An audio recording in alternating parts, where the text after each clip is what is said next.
estaba poniéndome un poquito nerviosa. Buenas noches a todos y a todas. Bienvenidos al ciclo Malestar en la Cultura 2024. Queremos agradecer que continuamos con este espacio a toda la querida EAPG y a la Consejo Directivo. Bueno, hoy retomamos el ciclo del Malestar en la Cultura. Es la primera mesa del 2024. El año pasado, después de las elecciones, nos despedíamos con la conmoción del momento, diciendo, son tiempos de reflexión, de repensar herramientas conceptuales, de interpelar teorías y prácticas. Y acá estamos nuevamente, en un día particular, que por un lado, hoy se ha votado en diputados una ley controversial y que nos deja muy preocupados a muchos de nosotros los argentinos. Por otro lado, también es un día especial porque hoy hace 47 años que se hacía la primera ronda de las Madres de Plaza de Mayo. 14 mujeres dieron inicio a un movimiento ejemplar en el mundo, ejemplo de lucha colectiva que nos devuelve la esperanza. El ciclo Malestar en la Cultura comenzó en el 2018. Han ido cambiando los integrantes, muchos se sostienen desde el inicio. Hoy los integrantes somos Adriana Cabuli, María Casariego, Alicia Levín, Graciela Makotinsky, Aníbal Repeto, Silvia Schlafman, Pablo Slemenson, Nathan Soni, Miguel Toyo y yo, Lucila de la Serna. Este año extrañamos a Silvina Ferreira dos Santos, que continuó con otras actividades. El año pasado pensábamos el título del ciclo y nuestro eje fue la democracia. Pensamos que a 40 años de la democracia era como un tema para que ese se aleje del 2023. Este año nos reunimos y nos pusimos a pensar en el título. ¿Qué título que hable y nos permita pensar y pensarnos en el ciclo de este año? La multiplicidad de sucesos que vienen sucediendo nos fueron trayendo temáticas indispensables. El riesgo a perder la democracia hoy, la pérdida de derechos adquiridos, el desvalimiento, los arrasamientos subjetivos, el odio y sus manifestaciones, la crueldad que se instala y se naturaliza, un mundo donde la individualidad va creciendo y la solidaridad hoy es una palabra que parece en desuso. Bajo el lema de las leyes del mercado, las leyes tambalean y parecería que pierden el eje de centrarse en el bien común de las personas, en lo humano. La multiplicidad de temáticas nos ha ido dificultando centralizar una sola idea en un título. En tiempos donde parecería que se rompen los contratos sociales, donde parecería que del malestar en la cultura nos vamos quedando con el malestar y sin la cultura. Nos preguntamos, ¿qué podemos aportar como psicoanalistas en tiempos que resultan arrasantes? Con el objetivo de esta presentación, me fue necesario volver a los fundamentos que en el 2018 escribía la comisión de esos tiempos. Cito parte de los mismos. Notas de los malestares en las culturas actuales. Acordes y disonancias de un tiempo desafinado. El malestar se revela en carencias y excesos. Y citábamos a Octave Manoní, quien destaca muy especialmente la función del crédulo, necesaria para el sostenimiento de una creencia que de otro modo sería destituida por la percepción de la realidad. Y resume el mecanismo de la desmentida con la fórmula, ya lo sé, pero aún así. Con el inicio de este ciclo, elegimos la primera mesa hablar de la colonización de subjetividades. Colonizar la subjetividad nos remite a la colonización y a la conquista de América, proceso evangelizador que paradójicamente para tal proyecto se solicitó llevar voluntarios criminales. Así terminó en el mayor genocidio de la historia humana. La violencia arrasadora antes era parte de los genocidios, las conquistas y dictaduras. ¿Puede presentarse en democracia? Es por eso que hoy invitamos a Nora Merlín para conversar sobre la colonización de las subjetividades, horizontes y fronteras. Bueno, voy a presentar a Nora. Es psicoanalista, ex docente e investigadora de la Universidad de Buenos Aires, investigadora de Claxo, docente de la Universidad de Lanús, docente en diplomaturas, maestrías y posgrados, magíster en ciencias políticas, autora de Populismo y psicoanálisis y de Colonización de la subjetividad, medios masivos de comunicación de la época del biomercado, ambos de Letra Viva, Mentir y colonizar, Obediencia inconsciente y subjetividad neoliberal, también de Letra Viva, La reinvención democrática, un giro afectivo del 2020 y del 2023 el despertar afectivo hacia un amor político. Autora de innumerables publicaciones en revistas especializadas y capítulos de libros en el país y en el exterior. Y es también columnista de El Destape. Bueno, Nora, te damos la Bueno, palabra a vos. bueno, Muchas muchísimas gracias. gracias, Lucila, por la presentación. Quiero agradecer especialmente a la Escuela de Psicoterapia para Graduados, en especial a la Comisión de Malestar en la Cultura y a todos y todas los y les colegas que están presentes.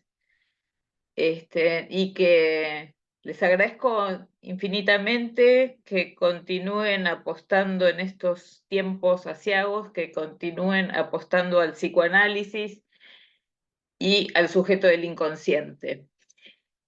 Bueno, voy a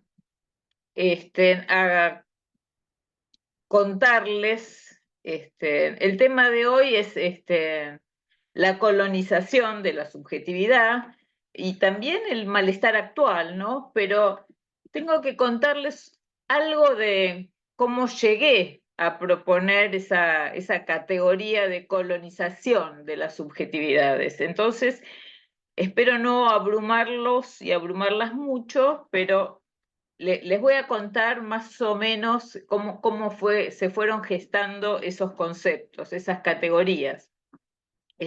Yo empecé a trabajar, mi primer libro, como contó Lucila, fue Populismo y psicoanálisis. Ese libro fue el resultado de mi tesis. A ver, ¿ustedes me escuchan? ¿Así mejor? ¿O es lo mismo? Bueno, a ver, bueno, es el resultado de mi tesis de maestría con Ernesto Laclau, que fue mi tutor de tesis, ¿no? En ese libro yo me propongo diferenciar la categoría masa de la categoría de pueblo. Es decir, la categoría masa la trabajé según la teoría de Freud, la teoría psicoanalítica. Y la categoría pueblo desde la teoría del populismo de Ernesto Laclau.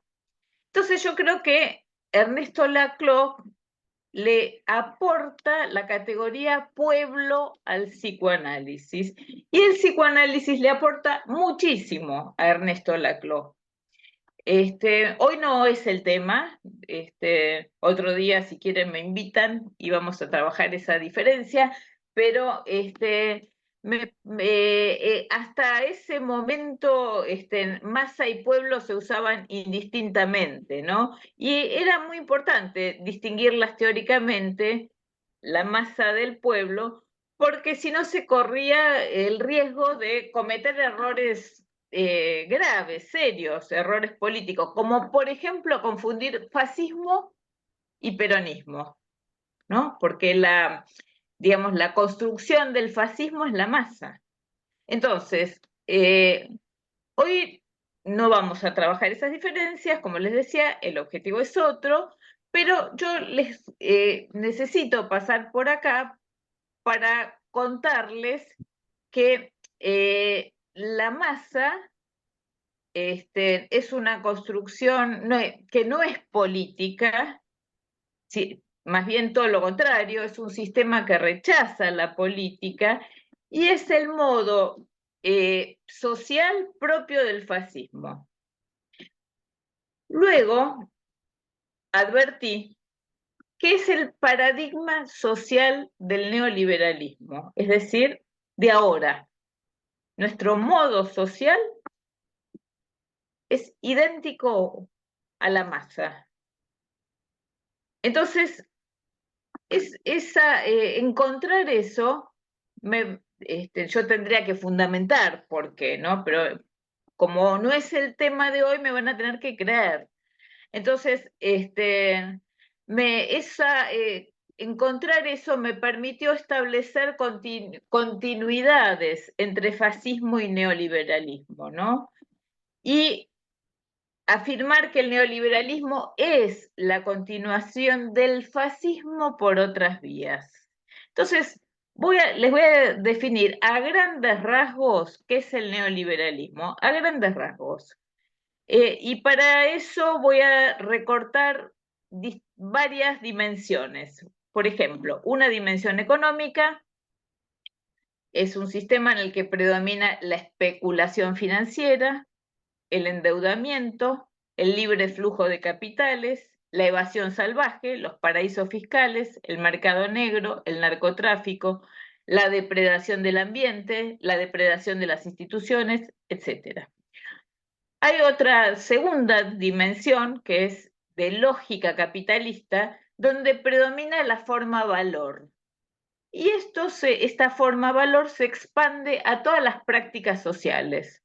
Es decir, todo entra en el registro de la ganancia y la acumulación. La cultura está pensada como un mercado. Es decir, por eso se habla de no hay plata para la educación. ¿No? Nuestras universidades están en riesgo, porque obviamente que no rinden no rinden en términos de mercado, ¿no? Es inversión, no es ganancia, invertir en educación a una población. Entonces, todo está pensado como un mercado, incluidas la salud, la educación, la universidad, la vejez, el cuidado, etcétera. Entonces, hay otra dimensión ideológica, donde predominan ciertas figuras, por ejemplo, el empresario decil, por ejemplo, la meritocracia, el individualismo, la jerarquía, el machismo, el patriarcado, etc.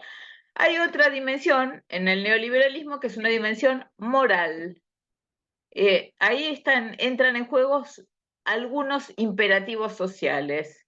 Por ejemplo, el imperativo de consumo, de rendimiento, de éxito. Yo incluiría ahora también de odio, ¿no?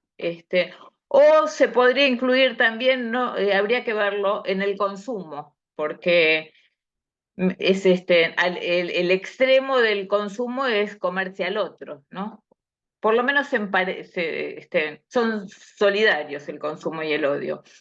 Hay una dimensión también la voy a llamar ontológica, donde se consuma el discurso capitalista que plantea Lacan. Es un discurso que rechaza la imposibilidad y que agita lo ilimitado, ¿no? Donde todo es posible, la juventud eterna, etcétera. Y donde encontramos una inercia tanática. Cuando digo tanática estoy hablando de la pulsión de muerte de Freud, que sabemos todos que esa pulsión es desintegradora, entonces disuelve los lazos comunitarios. Por último, hay una dimensión técnica, donde predomina el coaching, la autoayuda, las terapias conductuales, la medicación, ¿no? Etcétera.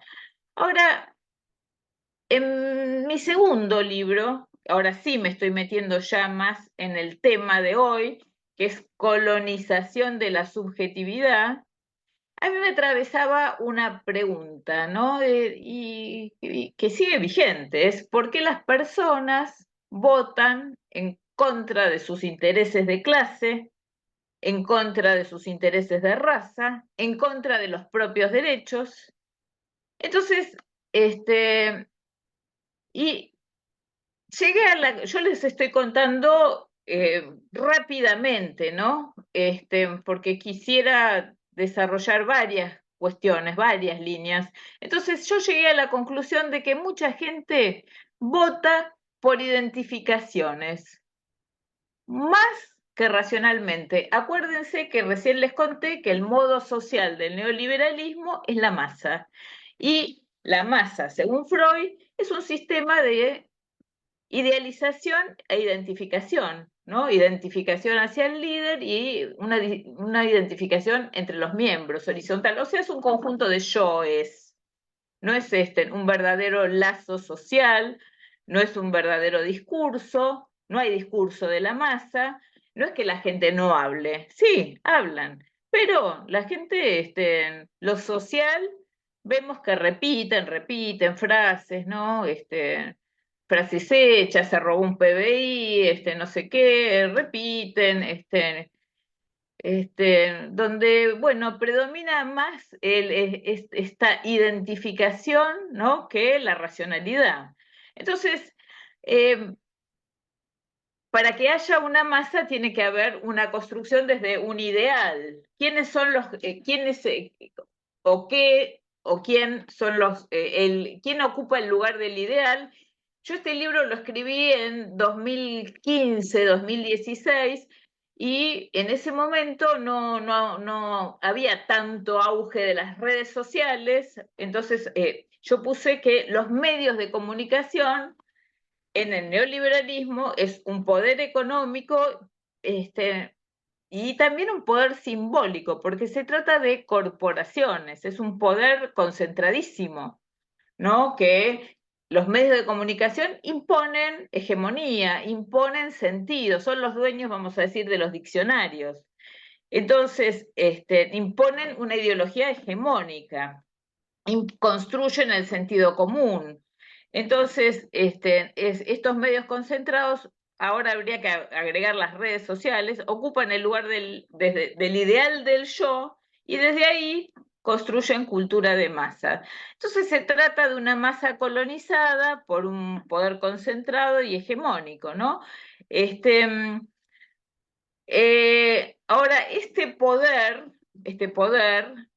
es un dispositivo, no es un señor malo que impone, sino es un dispositivo acéfalo, ¿no? El poder supo imponer ideales de consumo, de riqueza, de libertad individual e ilimitada, como los fines supremos de la vida, ¿no? Y logró que esos ideales no solo operen como mandatos sociales, sino que funcionen como una exigencia desde el interior del sujeto. Es decir, en términos que Freud lo plantea en el malestar en la cultura, es el super yo.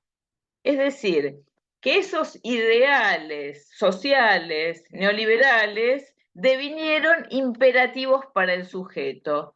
Entonces, el individuo neoliberal, digo a propósito, individuo, porque no es el sujeto, el individuo de la masa neoliberal quedó atrapado y explotado por sí mismo en una búsqueda ilimitada de consumo y acumulación.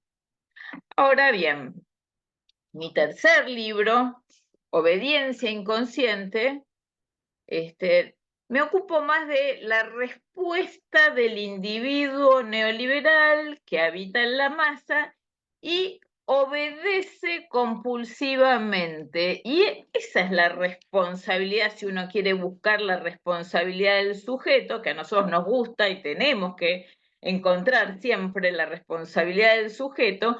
Yo creo que la responsabilidad es la obediencia compulsiva. Entonces, en esa obediencia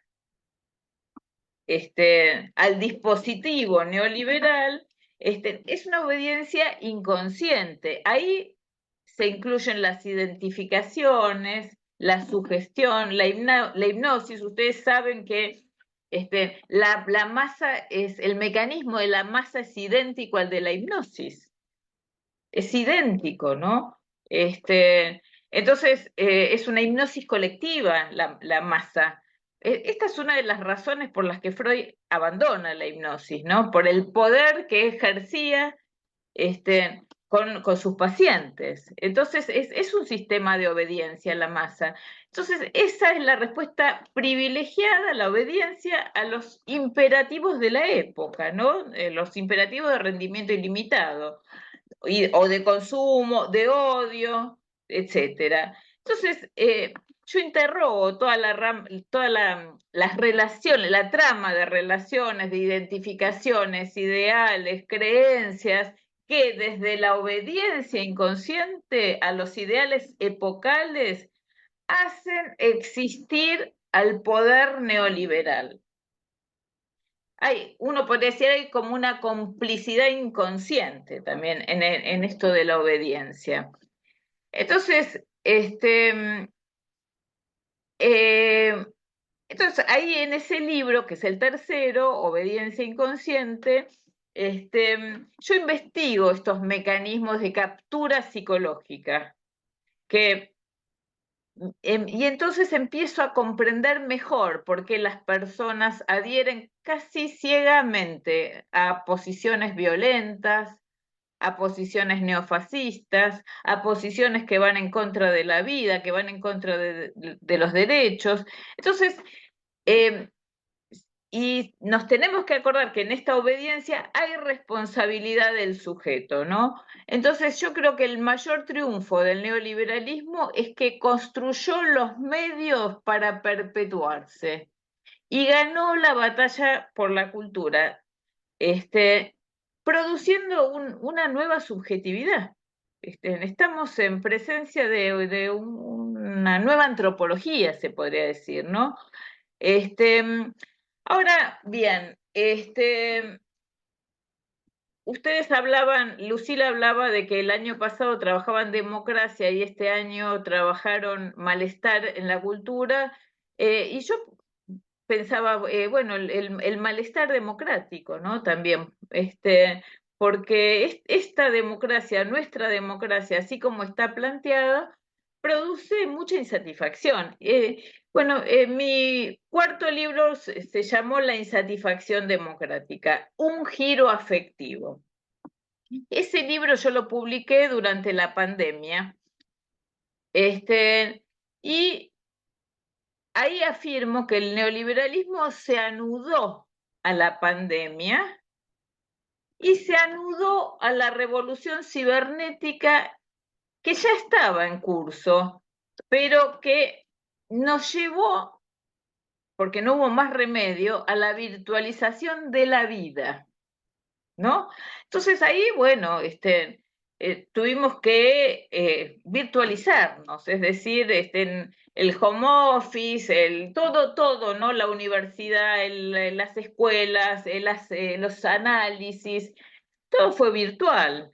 Entonces, empezó como esto, ¿no? Yo digo, un anudamiento, el neoliberalismo, pandemia, virtualización de la vida, y después se sumó la guerra, ¿no? Entonces, y ahí, bueno, uno podría hacer el mapa global, que están surgiendo también nuevas hegemonías a nivel mundial. Entonces, comenzamos en ese periodo a vislumbrar un avance virulento del odio, de un fascismo que podemos pensarlo como a escala planetaria, ¿no? Y yo en ese libro afirmo que la democracia fue cooptada por un dispositivo tanático, ¿no? Por el poder neoliberal. Entonces, este poder se va apropiando de todo y también se apropió de los gobiernos, de la democracia, de la vida en general, y sostengo que hay que volver a inventar la democracia, que nuestra democracia quedó vieja, que no está atravesada por el poder y no es una democracia que ponga límite a este poder tanático. Entonces, ahí también propongo el giro afectivo, que es del odio eh, al amor. Ahora, ustedes recuerden, acá tendríamos que hacer todo un desarrollo que no me va a dar el tiempo de hacerlo, pero recuerden el Freud de 1920, el dualismo que propone, que es el último dualismo, vida y muerte, la pulsión de muerte en ese eh, eh, digamos, hasta acá veníamos con un Freud positivo, en el sentido de que pensaba que el sujeto se organizaba por el principio del placer, etcétera, etcétera. Y con la pulsión de muerte, bueno, se llama el giro de los años 20, cambia todo, ¿no? Entonces,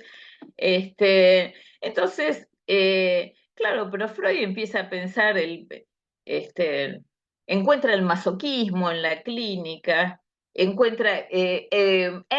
le escribe a Freud y le dice, profesor, este, de, plantéenos una solución para el problema del odio, de la guerra. En 1920 era bueno, ahí empiezan todos los textos, ¿no? de la cultura, vamos a decir, fue el periodo entre guerras, el ascenso al nazismo. Entonces, hay un intercambio epistolar entre Freud y Einstein, y entonces, donde Einstein le pide una solución a Freud, y Freud le dice, bueno, necesitamos, y también retoma esto en las últimas hojas del malestar en la cultura, ¿no? Freud dice, es necesario que Eros haga lo suyo, ¿no?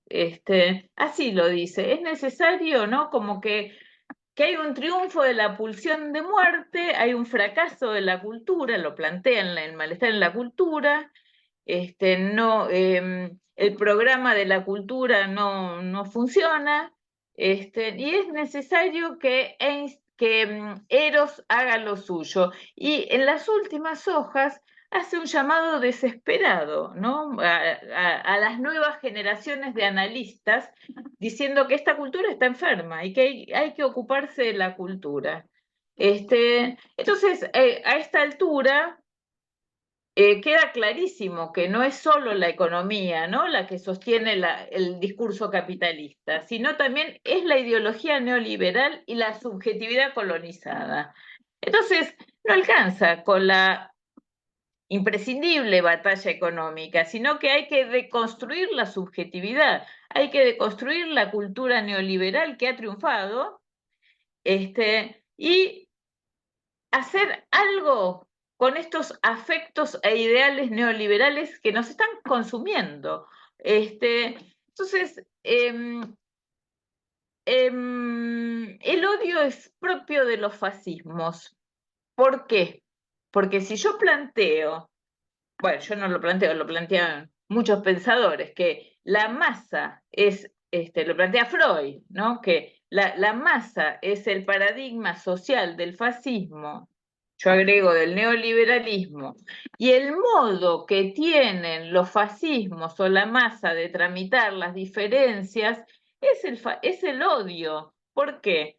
Como se rechaza la política, se rechaza el conflicto político, ¿cómo retorna ese conflicto político? Y retorna como odio, porque todo lo que no va a parar a la masa, que es uniformidad, y todo lo que es diferencia, se recorta como lo odiado, ¿no? Ahí aparece, bueno, lo hétero, todo en el fascismo y en el nazismo, el judío.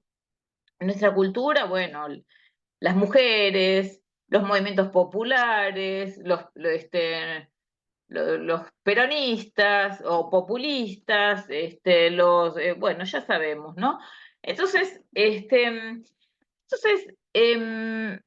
yo planteo este giro que lo plantea Freud, en realidad, yo lo leo en Freud, del odio al amor, pero claro, ahí tenemos que desarrollar toda una teoría del amor que no es el amor narcisista, es otro amor que lo desarrolla Lacan, como lo desarrolla en el seminario 20 aún, no es un amor eh, eh, al yo, no es la satisfacción narcisista, porque eso es seguir con lo mismo, ¿no? Con el individualismo, no, es otro amor. Entonces, yo me acordaba los otros días de eh, hay un texto de Lacan donde escribe tesis, y hay una famosa tesis 11, donde dice Marx, dice, en la tesis 11 dice, los filósofos no han hecho más que interpretar de distintos modos el mundo, ¿no? Pero acá me llega un mensaje, no sé, pero de lo que se trata es de transformarlo. Entonces, y yo creo que es muy aplicable eso con lo que nosotros sabemos del psicoanálisis y con el desarrollo de Freud en la clínica. Es decir, en un momento, cuando justamente se encuentra con la pulsión, la interpretación le queda chica a Freud, no le alcanza la interpretación, ¿no? Es decir, con la interpretación no se reduce lo compulsivo, lo pulsional. Nosotros estamos en el mismo momento, podemos seguir interpretando, interpretando, interpretando, pero me parece que ahí es un momento de construcción también. Yo creo que está bien seguir interpretando y dar vueltas, pero también es un momento de transformación. Y Freud lo plantea con esto de la segunda operación clínica que él plantea, que es la construcción, ¿no?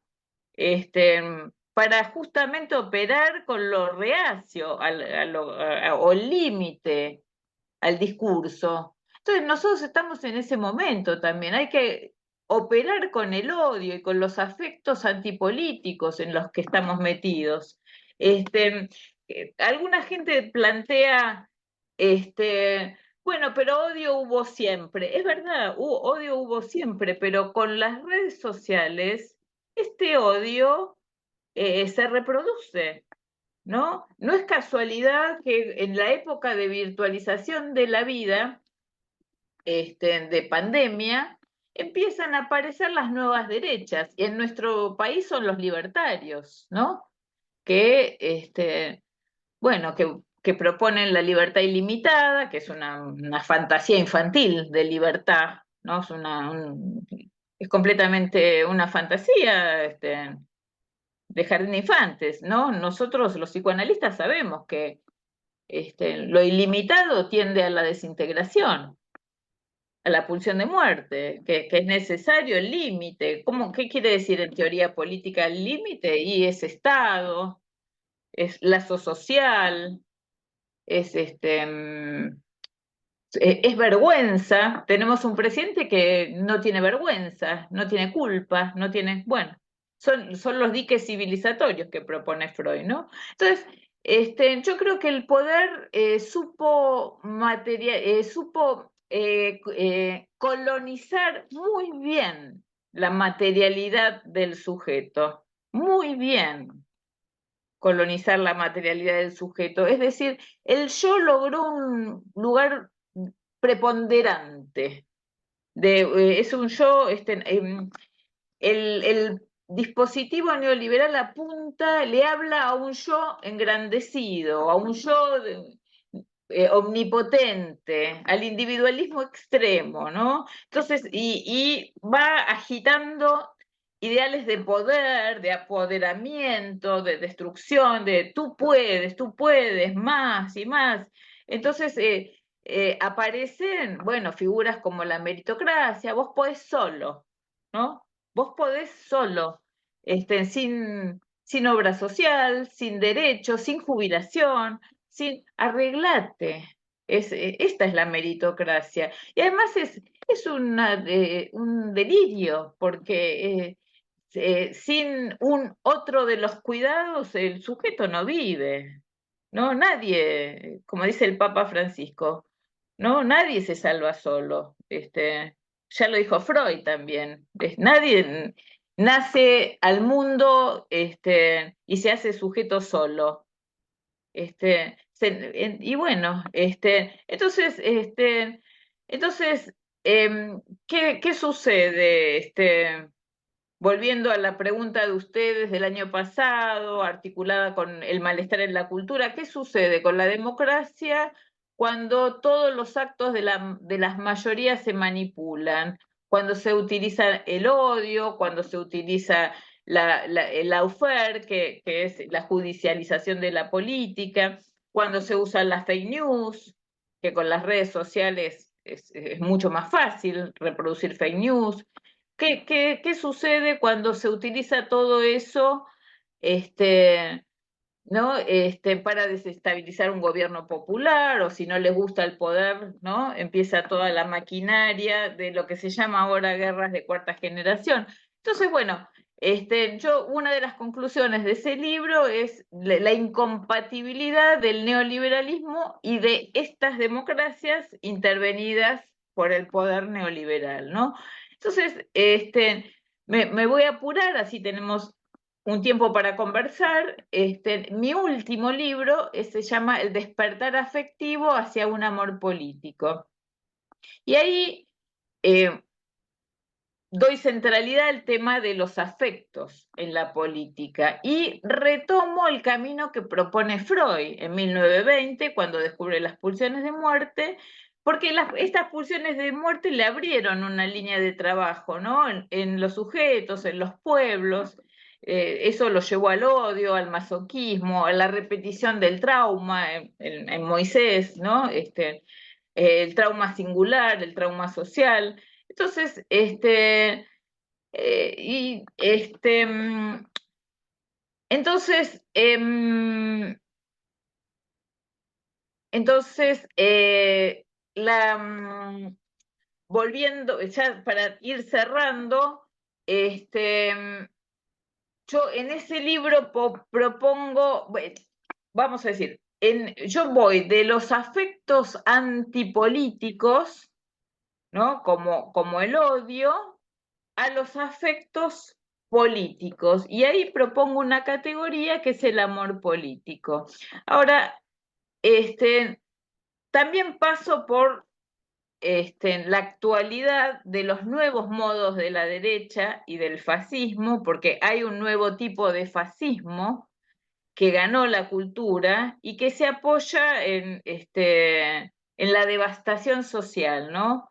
Entonces, yo en ese sentido creo que el neoliberalismo aprovechó mucho mejor la insatisfacción democrática, las angustias de la gente, que el campo popular o que los gobiernos populares, vamos a llamarlos así. Aprobó mucho, digo, si no se hubiese, la derecha, si no hubiese aprovechado mejor la insatisfacción democrática razonable, porque la democracia no cumplió sus objetivos, su ideario de igualdad, libertad, la verdad que no, con el neoliberalismo se profundizaron las desigualdades, se profundizaron las jerarquías. Entonces, en ese sentido, creo que la derecha aprovechó mejor el enojo social y propuso soluciones que no son soluciones, ¿no? Que la motosierra, la licuadora, yo digo, la exprimidora, agrego yo también, ¿no? Entonces, no son soluciones. Y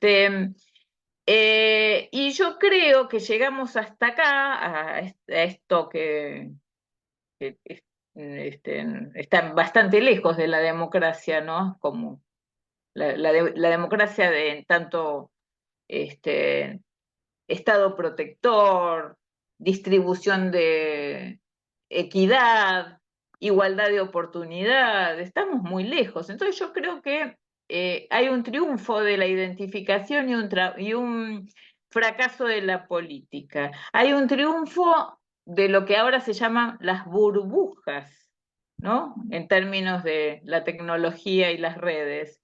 Hay un triunfo de las identidades cerradas, ¿no? Entonces, y estas identidades cerradas nos llevan al fascismo.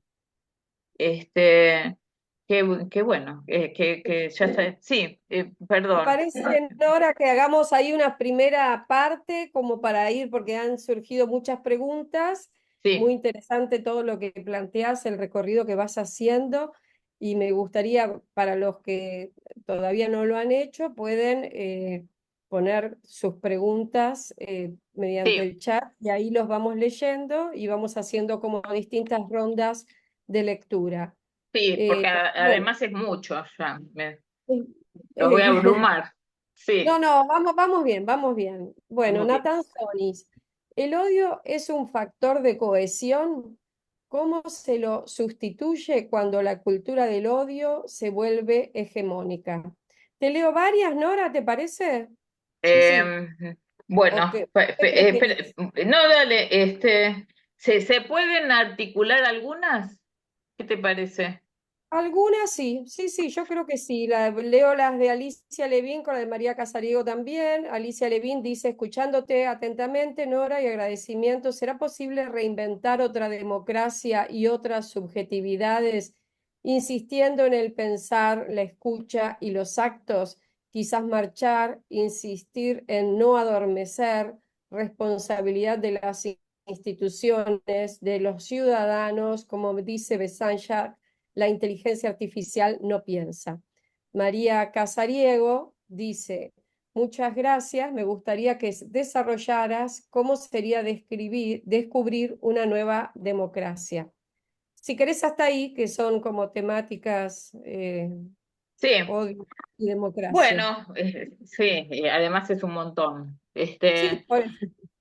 Pero la primera cuestión era, alguien preguntaba, creo que Natán, Natán, sí, sí, sí, sí, el odio es un factor de cohesión. Efectivamente, el odio es un factor de cohesión en el nazismo y en el fascismo, ¿no? Porque recién hablábamos de la masa. La masa que no es el pueblo, la masa que no es el pueblo, hay muchísimas. El pueblo es una construcción discursiva, la masa no. El cemento es la orgánico, vamos a decir, es la sugestión, es la hipnosis y es el odio, porque la construcción de la masa también este, es, em, es el enemigo interno, ¿no? Es el enemigo construido, entonces sí es un factor de cohesión el odio. Así como yo no llegué a decirlo, pero propongo que el amor político es el cemento orgánico de la voluntad popular o de la construcción de pueblo, vamos a decir, ¿no? Sostenida en la voluntad popular. La voluntad popular no es la suma de los votos, ¿eh? Eso es la democracia representativa, la suma de los votos. Y les quiero aclarar que los y las populistas somos los más democráticos, porque tenemos fama de que no somos democráticos. Y no, los pueblos necesitan instituciones fuertes, porque si no, ¿a quién le van a demandar? Necesitamos un Estado que escuche y que hunda sus raíces en el pueblo. Y yo creo que lo más democrático que se inventó hasta ahora, es decir, nosotros somos republicanos, estamos a favor de la democracia liberal, digo, estamos los populistas, ¿no? Porque la teoría populista es la construcción de un pueblo. Entonces, en ese sentido, alguien preguntó nuevas democracias. Yo creo que las democracias liberales fracasaron, porque fracasaron. Estamos en otro momento, hay que dar una vuelta más. Entonces hay que construir, ampliar la democracia. La democracia, la significación de la democracia es gobierno del pueblo, ¿no? Entonces, además de la representación, necesitamos democracias participativas. Yo creo que lo que pasó el martes pasado es una emergencia de pueblo. Lo que pasó la emergencia de pueblo el pueblo no es un ente, ¿no? Vino y se queda y es un sujeto externo que recorta, ¿no? Un objeto. No, el pueblo es una emergencia temporal, es precaria, entonces, cuando yo digo, alguien preguntó, nueva democracia, yo creo que hay que ampliar las experiencias democráticas horizontales, no jerárquicas, feministas, sororas, de los cuidados, y creo que no partidarias, no partidarias, políticas, ¿no? Transversales. Yo creo que los feminismos tienen mucho para enseñarnos en ese sentido. Los feminismos, porque no hay un solo feminismo, y vienen, yo creo que los feminismos se construyeron como un movimiento, no sé cómo les va a sonar, revolucionario, ¿no? Porque vino a cambiar formas de vida hegemónicas. Entonces fue lo más novedoso que tuvimos de los últimos años y además es un movimiento, los feminismos, que incluye el amor, incluye la sexualidad en la política. Esto es completamente novedoso, ¿no? Y que vino a cambiar las formas de vida. Y además hay una categoría muy importante que trae el feminismo, que es el cuidado. Entonces sí, necesitamos democracias del cuidado. Este, Interesante lo que decís, porque también es el lugar del otro, ¿no? En los claro, movimientos así feministas se da el lugar del otro y la diversidad, ¿no? Que es un poco lo que se plantea también con la colonización, quién es el otro. Sigo claro. leyendo, sigo leyendo. Adriana Cabuli plantea, ¿cómo pensás que se puede operar en la clínica con esos discursos repetitivos que algunos pacientes dicen al pasar, no como parte de su material en apariencia? Después, María Casariego eh, dice, ¿cómo pensás el amor? ¿Qué tipo de amor en tiempos donde el odio devino en crueldad? Y voy a Claro. leer una más que me llegó al WhatsApp, así no se me escapa. Silvia Schlafman, que no puede ponerlo porque está con el celular, pregunta, los modos de descolonización del sujeto obediente. ¿Cómo lo relacionarías con la resistencia del sujeto político, relación masa-crueldad y desimplicancia subjetiva? Pero eso vamos a ir paso a paso, porque Paso a paso, porque de repente son un montón. claro. Espera, Dale, vos fíjate por vos dónde vas haceme acordar de la última, de la porque última, espera, sí. después, no, eh,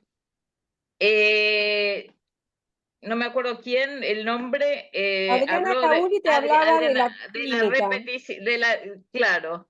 Bueno, en la clínica, no, lo que es esperable es la repetición, ¿no?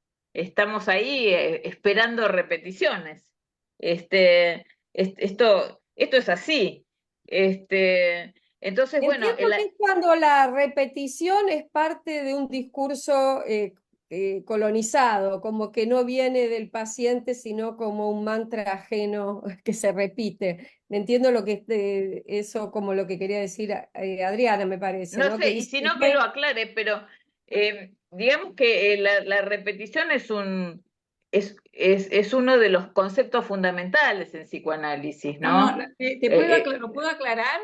Dale, sí, Adriana, por La favor. pregunta sería, cuando un paciente viene, yo pregunto cómo se puede operar, te pregunto si vos pensás que hay que operar. En la clínica, cuando un paciente viene repitiendo discursos que aparecen en los medios de comunicación, se robó un PNI, la eso. chorra, Ah, claro, ¿no?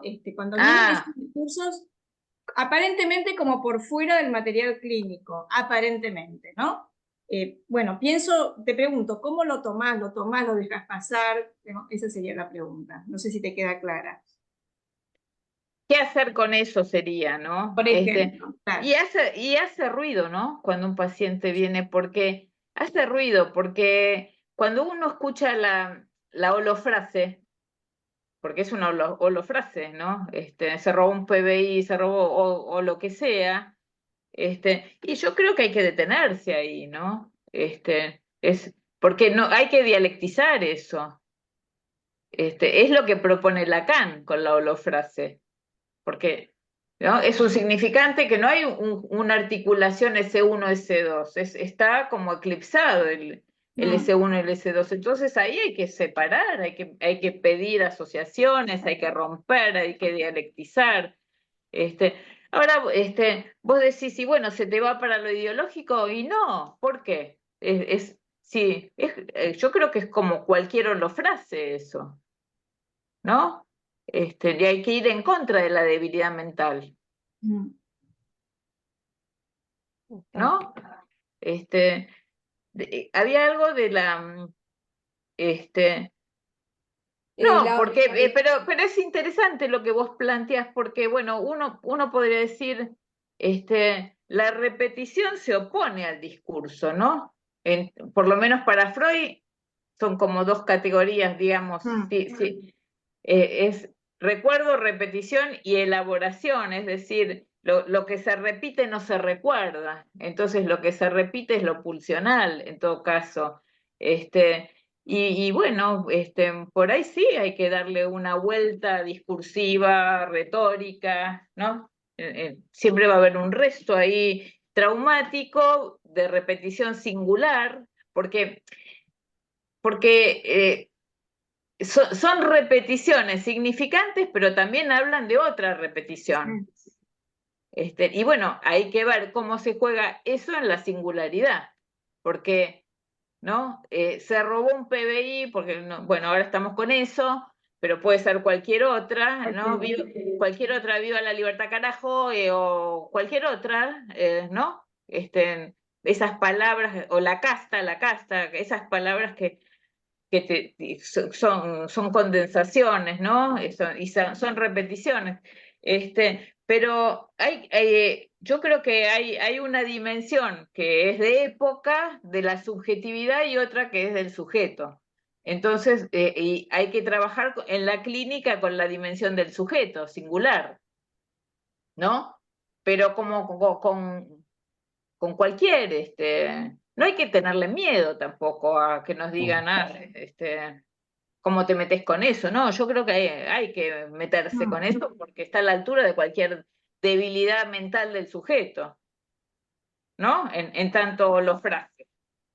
Es muy interesante, sobre todo cuando a veces va en contradicción con otros discursos, ¿no? Y se mezclan estas frases que aparecen como repetición de quién está hablando ahí, ¿no? Sería, bueno, ¿seguimos con otra, Nora, te parece? Estaba esta que, La de bueno, María había, Casariego, ¿cómo pensás el amor? ¿Qué tipo de amor en tiempos ah, donde el odio devino en crueldad? claro, bueno, ahí nos tenemos que detener, ¿no? Porque yo lo que creo es que los psicoanalistas devaluamos la pulsión de vida, no le damos bola. Estábamos como fascinados con la pulsión de muerte y con el goce, y yo creo que sigo en esa línea que propone Freud y Lacan, pero me parece que hay todo un mundo que se abre con la pulsión de vida y que creo que hasta ahora nosotros desestimamos, tanto en la política como en el psicoanálisis, porque nosotros asociamos la pulsión de vida con no sé qué, con la palabrita, ¿no? O con Eros, pero eso es el amor romántico, ¿no? Con una suerte sí, de devaluación de lo que es la pulsión de vida. Entonces yo, a partir de Angkor, que Lacan propone otra modalidad del amor, ¿no? Y y a partir de esa lectura del amor que propone Lacan, yo creo empecé a encontrar en Freud también un amor distinto al amor del narcisismo, ¿no? Porque en Freud uno dice, bueno, los textos de amor son, no, introducción del narcisismo, el amor como a lo que uno es, a lo que uno fue, a lo que es parte de uno mismo, a uno. Eso es el narcisismo. No hay nada ahí que tenga que ver con, hasta va en contra del lazo con lo hétero, ¿no? Hasta va en contra digamos, del amor. Entonces, la lectura que propone estoy con Lacan, Lacan en Angkor, es el amor a la singularidad, sería, a la máxima diferencia, ¿no? Es como, y eso se puede aplicar en la cultura y en la política, ¿no? Este, algunos dicen, bueno, sí, nos tenemos que bancar a la diferencia. No, ¿qué bancarse? ¿Qué bancarse? No. Es construir lo común con aquel que no tengo nada en común. Es decir, ¿qué es lo más común que tenemos los sujetos? La singularidad. Todos tenemos un goce singular, ¿no? Lo más propio. Y bueno, no, me parece que esa sería la experiencia democrática, la del absoluto respeto a la singularidad y a las diferencias, en los lazos sociales, en las relaciones amistosas, de pareja, de lo que sea, ¿no? O en la comunidad. Entonces, y bueno, entonces, yo creo que estamos muy lejos de eso, ¿no? Con este odio, con la grieta, estamos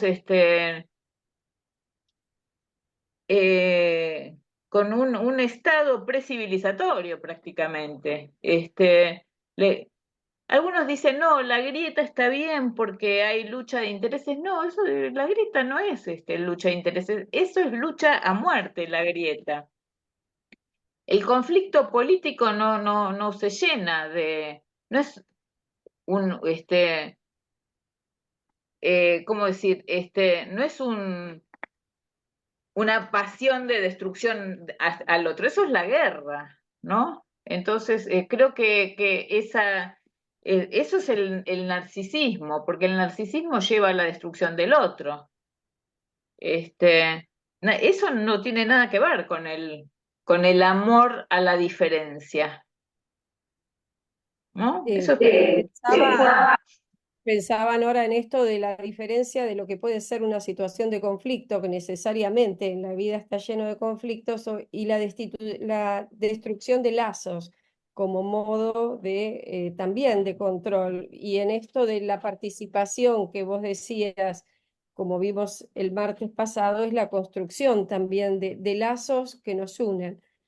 Sigo leyendo. Sí, yo creo que el lazo social es revolucionario. Hoy estoy me insiste la palabra revolucionario, pero claro, sí, o es subversivo, como quieran decirle, pero sí, el triunfo del neoliberalismo es la masa y es la construcción del individuo ¿no?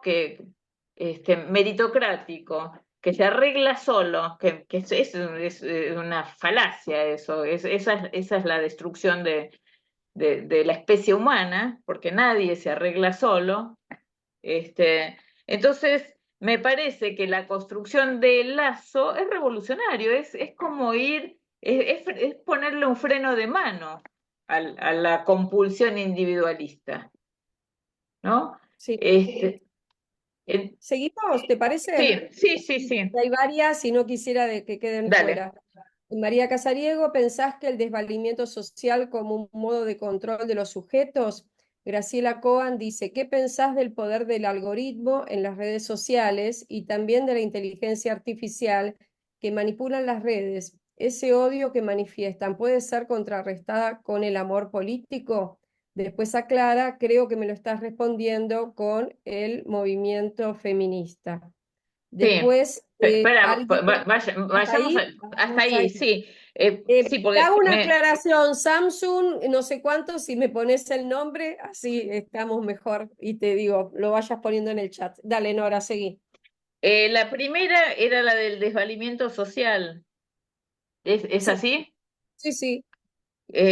Bueno, alguien preguntaba por el desvalimiento social. Cuando uno habla de desvalimiento social, cuando los psicoanalistas hablamos de desvalimiento, estamos hablando de angustia, ¿no?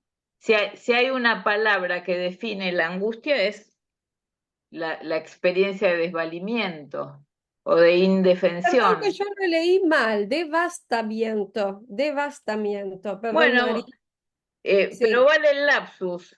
sí. Está bien. Está bien. Entonces, yo creo que estamos en una situación que yo llamé hace poquito epidemia de angustia. Y ustedes seguramente me van a decir que está mal hablar de epidemia de angustia porque la palabra epidemia se utiliza para referir a enfermedades, y es cierto. Y la angustia no es una enfermedad, no hay por qué patologizar la angustia, es cierto. Pero es un forzamiento, en todo caso, mío, hablar de epidemia de angustia haciendo todas estas aclaraciones. Pero yo creo que estamos en una situación de epidemia de angustia, haciendo toda esa aclaración que hice, o de angustia generalizada, si les gusta más, ¿no? Y de angustia social. Angustia social es un término que Freud usaba a los comienzos. 1895 él hablaba de las neuropsicosis de defensa, hablaba de angustia social. Entonces, sí, pero es lógico, ¿no? Que surja la angustia social, porque si no se pueden comprar remedios, no se puede pagar el prepago, no se puede pagar el colegio, no se puede, nos quedamos sin esto, sin lo otro, sin... Es lógico que surja la sensación de desvalimiento y que eso lleva a la angustia. Entonces, la angustia es un afecto, hablando de afectos, que eh, toma al cuerpo, a diferencia de otros afectos que no toman el cuerpo. La angustia toma el cuerpo, aparece, como dice Freud en 1895, ¿no? Taquicardia, sudoración, bueno, lo que se llama hoy pánico. Este, entonces, hay una reproducción de esto y no es casual, las guardias están devastadas, están sobrecargadas. Es cierto que venimos con la pandemia y todo eso, es cierto, pero también están devastadas las guardias, ¿no? Me decían unos médicos que hay mucha gente que va a las guardias. No es científico lo que les digo, ¿no? Es una conversación informal con un médico. Hay como muchos casos de alta presión o de presión. Entonces, bueno, ahí hay que estar atentos, ¿no? Y ahí yo creo que hay un trabajo que los psicoanalistas podemos hacer de ofrecer escucha frente a la angustia social, así como surgieron en la pandemia, ¿no? Muchas ofertas de escucha. Me parece que acá es un momento también de ofrecer escucha y que, bueno, ahí yo veo que tenemos como un compromiso ético, teórico, político. Por lo menos así lo entiendo yo, ¿no? Bueno, Después, que la obra de Graciela Coan era el poder del algoritmo, las redes sociales, la manipulación de las redes, el odio que manifiestan puede ser contrarrestadas por el amor político. Y bueno, el asunto es con esta forma de neoliberalismo que tenemos anudado a las redes sociales, lo que nosotros, el capital, son los datos. Entonces, nosotros nos pasamos engrosando las arcas de los capitalistas, aportando datos todo el tiempo. Esos datos nos vuelven y nos manipulan, ¿no? Nos manipulan, nos dicen a dónde tenemos que ir a comer, qué nos tenemos que comprar, qué tenemos que... Es el GPS de la vida. Entonces sí, claro que hay un condicionamiento, ¿no? Absoluto y con lo cual se relativiza la democracia, si hay una elección completamente condicionada, ¿no? Y además en las burbujas, que yo me junto, vamos a decir, en la burbuja con los que piensan igual que yo y hago una pregunta y me van a contestar lo que yo más o menos estoy buscando.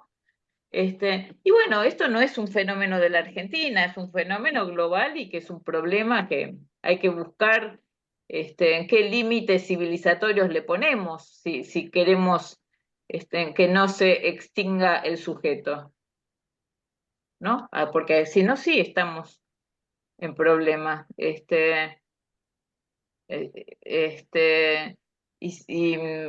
Lo único que va a quedar en el planeta va a ser el capitalismo y el dispositivo no capitalista, porque Bueno, sí, sigo leyendo. Natalia sí, Méndez dice, ¿cómo funcionaría la democracia como representación del pueblo cuando por vía democrática se erige la masa, en el sentido que le das, la claro, individuo con identificación y sí, hipnótica, no racional, no argumental y de corte tanático, como y estamos sí. viendo? Y bueno, Y en este punto estamos, en ese punto estamos, Eh, te ¿no? digo un renglón más que agrega, porque agrega después, dice, el lazo social también parecería ser contracultural en este momento. Sí, y sí, Bueno, es contracultural, yo creo que sí, es resistencia el lazo es la social. resistencia, me parece que es la resistencia, ¿no? Es posible. Te sigo Claro, leyendo. es este tipo de actividades que lo que estamos haciendo hoy también. Tal cual, tal cual. Mm, Mm. Es la conversación, ¿no? sí, Sí. Mm. internos, el pensar, me parece que es también desde el Pero malestar. yo creo que la pregunta que hizo esta colega, yo Natalia creo que Méndez. es el triunfo de la masa, lo que, ¿no? Que es el triunfo de la masa también la que votó en Brasil a Bolsonaro. Ganaron los WhatsApp. Acá también ganaron las redes sociales y un candidato que no viene de la política y bueno, que era un outsider de la política y un panelista de la tele.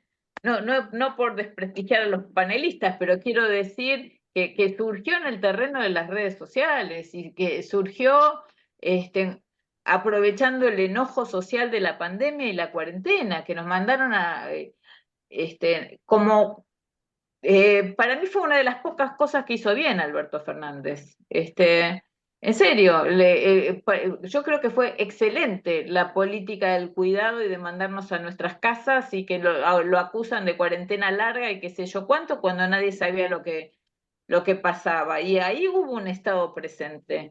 Entonces, en ese terreno surgen, en el terreno de las redes sociales, los anticuarentena, los antivacunas, los terraplanistas, cuando estábamos todos militando el cuidado y quédate en casa, estos fueron ocupando las calles, ¿no? Y bueno, con prácticas de odio, con prácticas fascistas, bueno, con esos discursos de odio que se instalaron y que, bueno, que se fue alimentando en la subjetividad. Y creo que sí, que es el triunfo de la masa, es el triunfo de la identificación. Este, Y el problema, son identificaciones, grupos identitarios cerrados. Y esto conduce al fascismo y al odio al diferente, Mm. ¿no? Nos quedan 10 minutos, voy a tratar de leer las que nos quedan. Graciela Sí. Makotinsky dice, gracias, excelente desarrollo, podría ser un triunfo al servicio del yo ideal masivo. Por un lado y por otro podríamos pensar una regresión de lo humano en cuanto al predominio del pensamiento mágico, la superstición, aunque convivamos con los desarrollos tecnológicos científicos. Después Diana Marwal dice, no se trata de la reconstrucción del lazo, ya que hubo otros tiempos que hemos vivido donde había lazo social. Después, faltan dos más acá en el chat y la que tenía yo en mi propio chat. Mónica Fabeluques, ¿qué pensás de la dimensión micropolítica como estrategia para descolonizar al sujeto? Me recuerda las ideas de Sueli se pronuncia Rolnik cuando habla del inconsciente colonial, capitalista y racializado.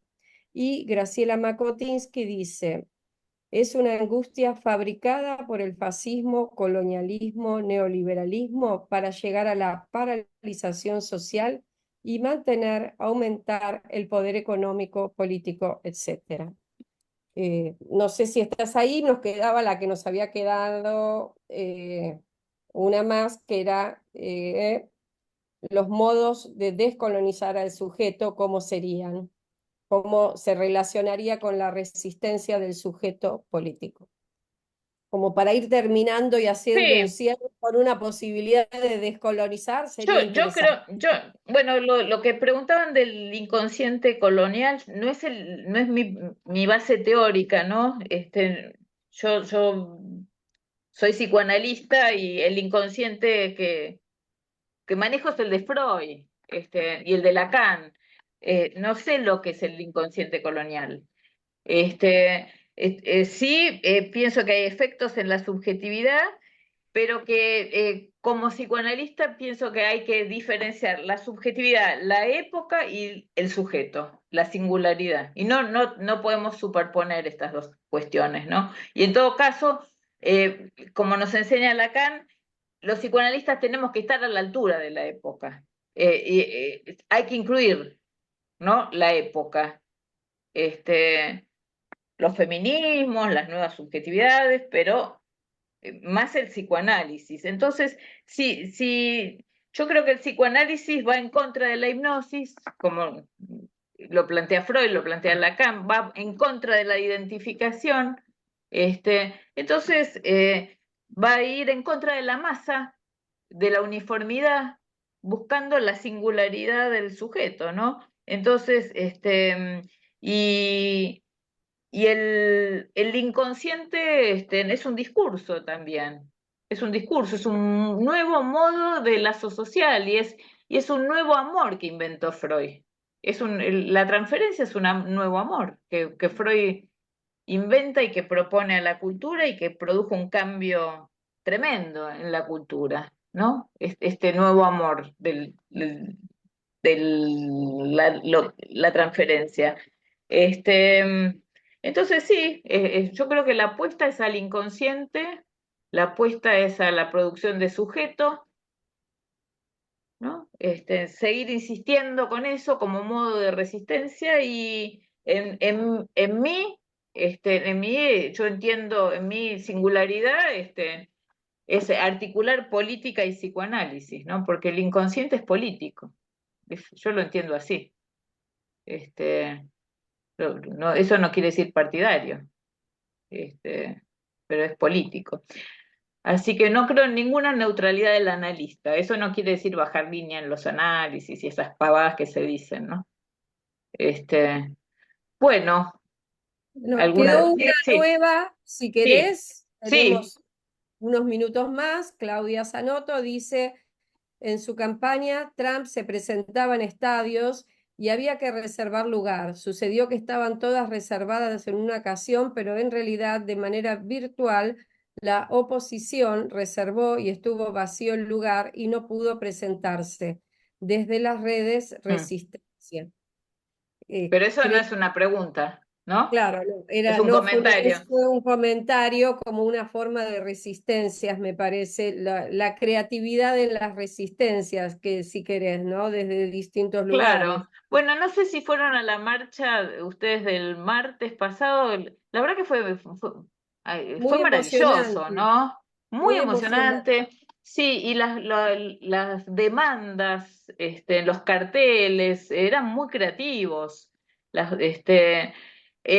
creo que sí, que hay que inventar nuevas formas de resistencia. Miren, yo si quieren les cuento, a mí se me ocurrió una forma de resistencia con lo que me siento capacitada, que es escuchar la angustia social.